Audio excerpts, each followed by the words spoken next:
성도님들 안녕하십니까? 오늘 함께 묵상할 말씀은 여호수아 21장입니다. 여호수아 21장은 13장부터 시작된 기업 분배의 마지막 장으로서 기업을 나누어 받지 못한 레위 자손들을 위하여 각 지파가 성읍을 내놓는 장면이 나옵니다. 레위인들에게 성읍을 분배하라는 명령은 이미 모세 때에 주어진 것이었습니다. 레위 지파는 성전 봉사와 종교적 업무를 위하여 특별히 구별된 지파였기 때문에 기업을 받지 못했습니다. 그 대신 각 지파가 몇 성읍들을 내놓아서 레위인들의 거처를 마련해 주어야 했습니다. 자동적으로 레위인들은 각 지파에 흩어져 살게 되었습니다. 총 48개의 성읍이 레위인들을 위하여 배당되었지만 레위인들만 모여 살지는 않았습니다. 레위인들을 위하여 구별된 성읍에도 그 지파 사람들이 어울려 함께 살았습니다. 레위인들을 위한 성읍까지 마련함으로써 기업에 대한 분배는 일단락을 짓게 되었습니다. 여호수아 21장 1절에서 3절입니다. 때에 레위 사람의 족장들이 제사장 엘르아살과 눈의 아들 여호수아와 이스라엘 자손의 지파 족장들에게 나와 가나안 땅 실로에서 그들에게 말하여 가로되 여호와께서 모세로 명하사 우리의 거할 성읍들과 우리의 가축 먹일 그 들을 우리에게 주라 하셨었나이다 하매 이스라엘 자손이 여호와의 명을 따라 자기의 기업에서 이 아래 성읍들과 그 들을 레위 사람에게 주니라. 레위의 세 아들의 후손인 그앗 자손과 게르손 자손과 무라리 자손이 성읍을 분배받았습니다. 그앗 자손은 제사장 가문인 아론의 후손과 다른 후손들이 따로 배당을 받았기 때문에 48개의 성읍은 총 4개로 쪼개졌습니다. 아론의 자손이 13개의 성읍, 나머지 그앗 자손들이 10개의 성읍, 게르손 자손이 13개의 성읍, 무라리 자손들이 12개의 성읍을 각각 배당받았습니다.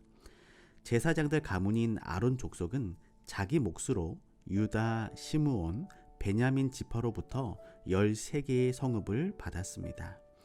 하나님의 섭리로 제사장들의 성읍들은 주로 예루살렘 인근에 위치하였는데 이는 세월이 지난 후에 그곳이 거룩한 도성이 되어 성전이 세워지고 제사장들의 봉사가 필요한 곳이 될 것이었기 때문입니다. 이러한 방법으로 레위인들은 백성들 틈에 섞이게 되었습니다. 그곳에서 레위인들은 말과 모본으로 그들을 하나님의 길로 인도하여야 했습니다. 레위인들은 백성들을 우상 숭배로부터 지키는 방부제와 같은 역할을 할 것이었습니다. 신약 성경은 우리 성도들을 향하여 너희는 세상의 빛과 소금이라고 말하고 있습니다. 오늘 세상 속에서 우리 성도들의 역할은 무엇일까요? 성도의 바른 행실과 모습을 통하여 세상 사람들에게 예수 그리스도를 전해야 할 것입니다.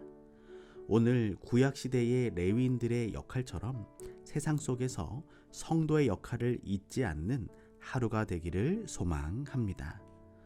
그리고 레위 지파의 4족속은 각각 12지파 중 3지파씩을 결속시키는 끈의 역할을 감당하였습니다. 아론 자손의 경우 유다, 시므온, 베냐민 지파를, 고앗 자손은 에브라임, 단, 므낫세 반 지파 중에 거하면서 그 지파들을 연합시키는 고리 역할을 했습니다.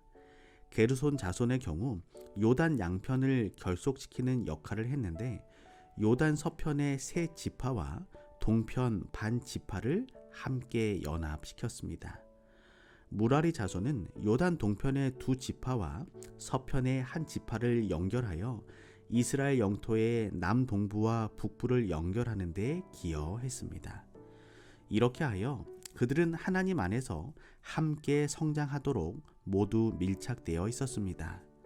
레위 사람들은 이 같은 분산을 통해 연합의 끈이 되어 이스라엘 지파들을 한데 묶고 그들 모두를 하나님께 연결시켰습니다.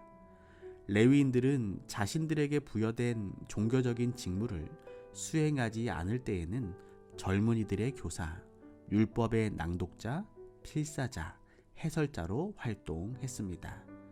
그들은 종교를 일상생활에 적용시키고 그들의 이웃들이 하나님의 표준에 도달할 수 있도록 도와주었습니다. 여호수아 21장 20절입니다. 그 남은 레위 사람 그앗 자손의 가족 곧 그앗 자손에게는 제비 뽑아 에브라임 지파 중에서 그 성읍들을 주었으니. 성경에서 아론의 자손들이 제사장 가문으로 높은 존경과 영예를 받는 데 비하여 모세의 자손들에 대하여는 성경에 별다른 언급이 없습니다. 아마도 다른 그앗 자손에 섞여 10개의 성읍 중 몇 개의 성읍에 살았을 것입니다. 모세는 자기 후손들을 위하여 어떠한 특권도 마련해 놓지 않았습니다. 이것이 모세의 훌륭한 점입니다. 그는 충분한 보상을 받을 위치에 있었고 그의 가문은 그럴 만한 가치와 위치에 있었지만 모세와 그의 후손들은 아무것도 바라지 않았습니다. 또한 모세의 후계자도 그의 아들이 아닌 여호수아가 지명되었지만 그 누구도 불평하거나 반대하지 않았습니다. 오늘 우리의 모습이 내가 손해를 보는 것 같아도 인정받지 못하는 것 같아도 하나님의 뜻을 묵묵히 인내하며 받아들이는 모습, 내 뜻보다 하나님의 뜻이 먼저 앞서는 아름다운 모습이 우리 모두의 모습이 되기를 소망합니다. 여호수아 21장 44절입니다.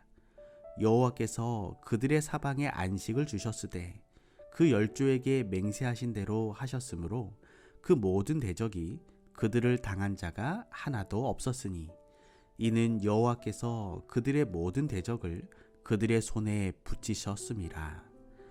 하나님께서 이스라엘에게 안식을 주셨다고 하는데 이 안식은 완전한 안식이었을까요? 히브리서 기자는 만일 여호수아가 저희에게 안식을 주었다면 그 후에 다른 날을 말씀하지 아니하셨으리라 라고 왜 이러냐. 여호수아 21장 44절입니다. 여호와께서 그들의 사방에 안식을 주셨으되 그 열조에게 맹세하신 대로 하셨으므로 그 모든 대적이 그들을 당한 자가 하나도 없었으니 이는 여호와께서 그들의 모든 대적을 그들의 손에 붙이셨음이라. 하나님께서 이스라엘에게 안식을 주셨다고 하는데 이 안식은 완전한 안식이었을까요? 히브리서 기자는 만일 여호수아가 저희에게 안식을 주었다면 그 후에 다른 날을 말씀하지 아니하셨으리라 라고 말하고 있고 그의 안식에 들어갈 약속이 남아 있을지라도 너희 중에 혹 미치지 못할 자가 있을까 함이라고 말하여 가나안에서 주신 것이 하나님이 원하시는 영원한 안식이 아님을 분명히 하고 있습니다. 아직도 쫓아내지 못한 가나안 족속이 여기저기서 때를 노리고 있었습니다. 이스라엘은 아직도 약속을 믿지 못하고 정복을 주저하고 있었습니다. 그러므로 여기서 말한 안식은 완전한 안식이 아니라 일시적인 전쟁의 중지를 말하는 것입니다. 우리는 영원한 안식을 하늘 가나안에서 누리게 될 것입니다. 매주 맞이하는 안식일을 통하여 하늘의 안식을 미리 맛보고 그것을 다른 이웃들에게 전하는 사명이 우리에게 있는 것입니다. 이스라엘이 가나안을 끝까지 정복해야 했듯이 우리들도 예수님 재림하실 때까지 세상 땅끝까지 복음을 전해야 하는 사명이 있음을 기억하게 되시기를 소망합니다. 오늘은 김민수 집사님 가정을 위하여 기도합니다. 사랑의 하나님, 김민수 집사님의 삶 속에 언제나 하나님 동행하여 주시고 하늘 가나안을 향하여 늘 믿음 가운데 나아가는 삶을 살게 하여 주시옵소서. 모세 후손들의 겸손함과 하나님의 뜻이 앞선 의로운 삶을 통해 하나님 영광 높이는 삶을 살게 하여 주시옵소서. 박소희 성도님과 김하윤, 김하준 모든 가족들의 삶이 하나님 안에서 늘 평안하며 건강할 수 있도록 복을 내려주시기를 사랑의 예수님의 이름으로 기도합니다.